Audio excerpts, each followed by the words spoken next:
मैं कहीं नहीं जाऊंगा।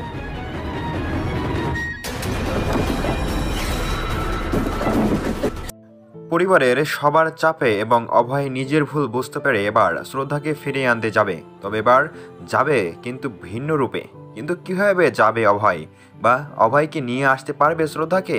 শ্রদ্ধা কি সব কিছু ভুলে গিয়ে অভয়ের হাত ধরে ফিরে চলে আসবে তার স্বামীর বাসায়, নাকি কইয়ে হতে চলেছে? সকল কিছুর বিস্তারিত জানানোর চেষ্টা করেছি এই ভিডিওটির মাধ্যমে। সো প্রিয় দর্শক, অবশ্যই ভিডিওটি না টেনে লাইক দিয়ে কন্টিনিউ করতে থাকুন।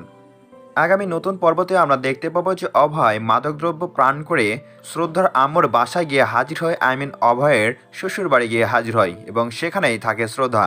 শ্রদ্ধাকে ডাকাডাকি করে শ্রদ্ধা যখনই ফেরত বা বাইরে আসছিল না, ঠিক সেই মুহূর্তে অভয় লাফে দিয়ে মৃত্যুবরণ করতে যাচ্ছিল। আর এমন তো অবস্থায় সেখানে হাজির হয় শ্রদ্ধা। শ্রদ্ধা গিয়ে দেখে তার স্বামী ঝুলন্ত অবস্থায় রয়েছে। তাকে বাঁচানোর চেষ্টা করে শ্রদ্ধা। শ্রদ্ধা যখনই হাতটা বাড়িয়ে দেয় অভয়কে, ঠিক অভয় তার হাতটি ধরে ওঠার চেষ্টা করে। সে বলে, আমার সঙ্গে ফিরে যেতে হবে। যদিও এটি মিথ্যা কথা ছিল অভয়ের, কেননা তিনি মিথ্যা কথা বলেই তাকে নিয়ে যেতে এসেছে। ঠিক এমনটাই পর্বতে ওঠার পরে দেখা যাবে শ্রদ্ধার হাত ধরে টানাটানি করছে, তাকে নিয়ে যাবে এবং সে অনেক মাতলামো অবস্থায় রয়েছে এটা শ্রদ্ধা বুঝতে পারে। যখনই শ্রদ্ধা তার হাত ছুটে দেওয়ার চেষ্টা করে, সেই মুহূর্তে অভয় মাটিতে লুটিয়ে পড়ে যায় তার ধাক্কা খেয়ে।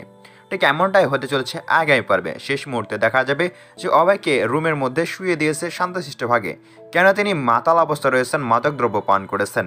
আর এটি কোনো মতে মেনে নিতে পারছেন না শ্রদ্ধা তো ফেরত যেতে চান না তার সঙ্গে। ঠিক এমনটাই হতে চলেছে ভাগ্যরেখা নাটকের আগামী নতুন এপিসোডে। সো প্রিয় দর্শক, এই মুহূর্তটি আপনাদের কাছে কতটা গুরুত্বপূর্ণ, বা অভয় এবং শ্রদ্ধাকে আবারও একত্রিত দেখতে চান কি না, মহাধামাকার পর্বটি অবশ্যই দেখতে হলে আমাদের চ্যানেলটি সাবস্ক্রাইব করে রাখুন। পরবর্তী ভিডিওতে নতুন কোনো আপডেট নিয়ে আপনাদের মাঝে খুবই শীঘ্রই দেখা হচ্ছে। সবাই শেষ পর্যন্ত ভালো থাকবেন, সুস্থ থাকবেন। ধন্যবাদ।